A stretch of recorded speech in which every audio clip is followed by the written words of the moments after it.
do André que acalenta, né? É uma fala que traz um conforto para o coração. Eu já passei por essa fase do luto. E é uma tristeza que tem nome. A tristeza, né, dele se chama Samuel, mas ao mesmo tempo é a alegria de saber que ele esteve ali com eles. Para Carolina, o momento está muito difícil para ela e para a família, sabe? Eu estou dizendo o nome dela aqui, mas é o seu nome que também está aqui conosco, porque eu sei que de repente você está passando por esse momento. Porque é uma dor impossível de mensurar, né? Como é que a gente lida com ela? Aí nós convidamos a psicóloga Letícia Perfeito. Ela está com a gente via remota. Oi, Letícia, obrigada por participar com a gente. E ela trabalha muito essa questão do luto. E para começar essa conversa, Letícia, eu quero reforçar aqui a frase do André, que você acompanhou a história, né? O pai do Samuel. É preciso deixar a dor doer. É uma dor tão forte que às vezes a gente tem medo de se entregar a ela, né? Por quê? Bom dia e obrigada mais uma vez. Bom dia, Mônica. Bom dia para todo mundo. Lindo esse relato do André. Quando a gente fala de dor, muitas vezes a gente está tão automático na correria, no dia a dia, que nem sempre a gente para se deixar estar vulnerável, né? E o luto, querendo ou não, ele escancara essa nossa necessidade de, às vezes, se deixar fragilizar, né? O luto gera essa dor de ausência. É como se as nossas emoções, de um dia para o outro, ficassem sem teto, elas fossem despejadas por esse algo, esse alguém. E a gente precisa passar por esse processo de tentar encontrar uma nova casa para elas, né? Uhum. E aí, no caso, é isso que você falou, os sentimentos, eles vão... É como se fosse uma grande ventania desses sentimentos que essa ausência traz. E aí, a Carolina, no caso, ela está com medo de entrar até numa depressão. A gente corre esse risco, como o André falou, nós temos fases do luto e é diferente para cada pessoa. Então, acho que é importante dizer que o luto, acima de tudo, ele não tem uma regra, tá? Não tem um certo, não tem um errado. O luto nada mais é do que um reflexo da capacidade pessoal de cada um de lidar com a própria fragilidade. É natural sentir medo, é natural sentir raiva, é natural sentir tristeza e principalmente é natural sentir angústia. São os 5 estágios, né, que até são famosos do luto, que não necessariamente são uma regra e nem precisam seguir uma ordem, né? A gente conhece os estágios de negação, de raiva, de negociação. Tem o estágio depressivo, né, que é o estágio em que a gente se conecta com a nossa tristeza. E muitas vezes, para a gente chegar nesse estágio mais depressivo, que não é um transtorno de depressão, é só um estágio mais depressivo, a gente às vezes precisa de um tempinho, né, de negação, de raiva, de tentar negociar isso que aconteceu na nossa cabeça, para depois que a gente conseguir ferramenta para se conectar com a nossa tristeza, a gente conseguir passar pela fase de aceitação.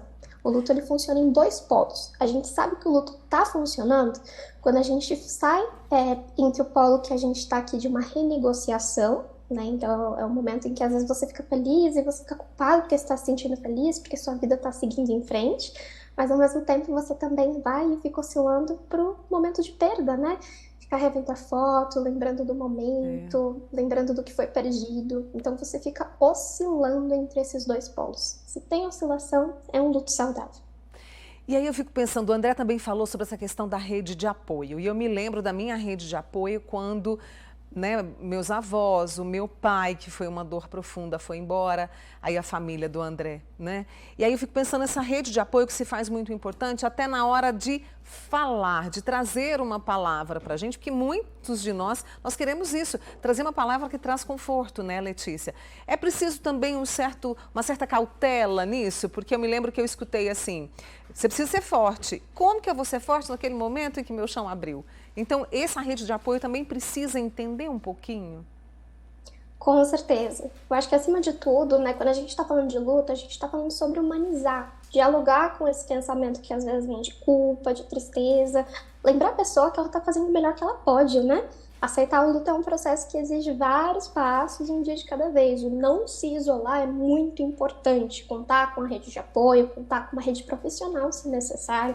E muitas vezes a gente subestima o poder da escuta, né?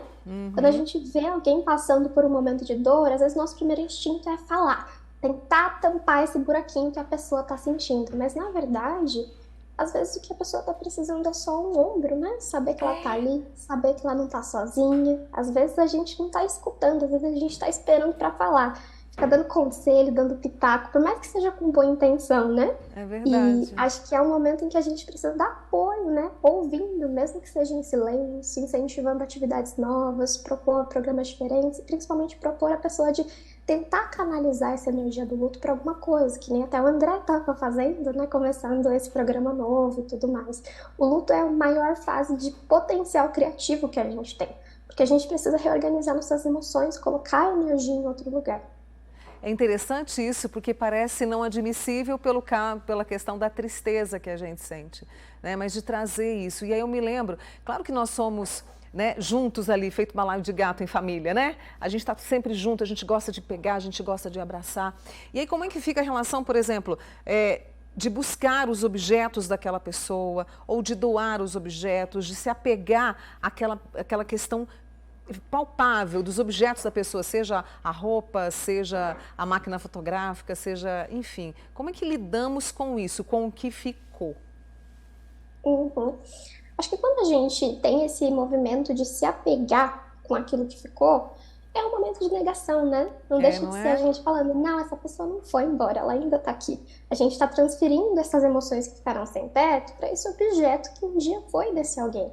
Então é a nossa forma de começar a ingressar nesse processo de luto, né? Tentar Aham. admitir que essa pessoa não tá mais ali, mesmo que você ainda dependa daquele objeto para te lembrar disso. E Uhum. com o tempo, o ideal é que consiga acontecer, né, esse desapego no sentido de uma aceitação de essa pessoa fisicamente não tá mais aqui, e eu Uhum. preciso encontrar um lar para essas emoções, né, mesmo que fiquem nas minhas memórias. Uhum.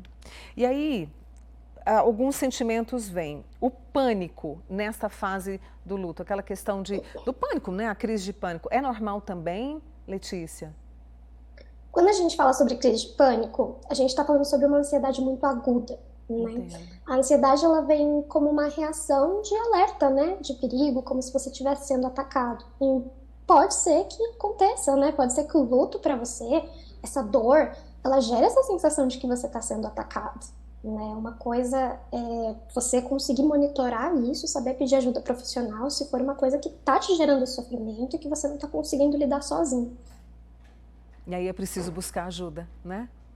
Sim, exatamente. E também dá para pedir ajuda em situações em que o luto não passa, né? Porque tem vezes que a gente parece que não sai das fases, né? É o que a Aham. gente chama até de luto complicado. E esse exige ajuda profissional. Porque é um momento em que a pessoa tá ali travada, ela não consegue passar por algum estágio, alguma coisa, tem alguma coisa ali que ela não tá conseguindo dar sentido sozinha. E aí, com certeza, é necessário pedir ajuda profissional. Para a gente fechar, e as crianças? Como ajudar nesse momento? Porque elas não entendem ainda, né? Uhum. Acho que quando a gente fala sobre crianças, a gente subestima, na verdade, É, né? a capacidade delas de compreender muita coisa. E para falar sobre luto, a gente precisa falar sobre educação emocional, né? Deixar claro para a criança que tá tudo bem, o que ela tá sentindo, explicar para ela o que ela tá sentindo, ajudar ela a acolher o que ela tá sentindo, nomear as emoções. Não só as crianças, mas muito adulto por aí, né, que não teve chance de passar por esse processo. É. A Malvina, o pessoal está comentando aqui da nossa conversa, e a Malvina trouxe uma questão que eu gostaria também de fechar. A fé, independentemente, né, daquilo que eu acredito, naquilo que eu acredito, ajuda também nesse momento? E essas fases, porque às vezes tem a briga, né? A briga com esse Deus, esse ser maior que a gente acredita, Letícia. Uhum. É natural que quem tem a fé nesse momento tem esse momento de briga e é mais um reflexo da negação, né? De como Exato. assim esse Deus fez isso comigo, né? É. Então faz parte da questão do luto e a fé, né? Com certeza ela ajuda nessa questão no sentido de representar uma esperança, representar um propósito. Quem se conecta com isso tem nos conectado na essência, então acaba sendo um pilar muito importante para a pessoa conseguir acessar vai sempre estar ali sólido, né? Assim como vários outros pilares sólidos que a pessoa pode acessar nesse momento de luto. Eu tenho aqui, só para gente, para trazer para você, o Leonardo que me mandou aqui, é uma mensagem, acho que é o Leonardo. Luta é uma coisa muito difícil, eu já passei por isso. Ah, não, é a mãe dele, eu acho. A mãe dele, né, perdeu um filho de 19 anos, tem 11 anos que ele se foi. E ela até hoje sofre. e o apoio da família, dos amigos ajuda muito. Ela gosta de estar olhando para as fotos. Os 2 outros filhos, né? Ela está ali com eles e tudo, mas ela gosta de ver as fotos. Tudo bem? Até hoje, né, os 11 anos ali, olhar as fotos, isso pode fazer bem?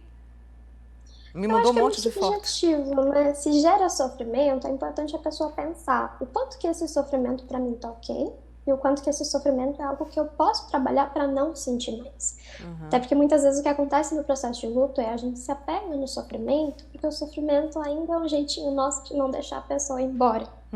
Mas existem outras maneiras mais saudáveis de conseguir deixar se deixar sentir essa presença da pessoa que se foi, sem que isso gere tanto sofrimento, né? O luto, ele deixa feridas, mas essas feridas, elas não precisam estar abertas, né? Essas feridas, elas podem doer, mas elas não precisam ficar infeccionadas, né, o tempo todo. Exatamente.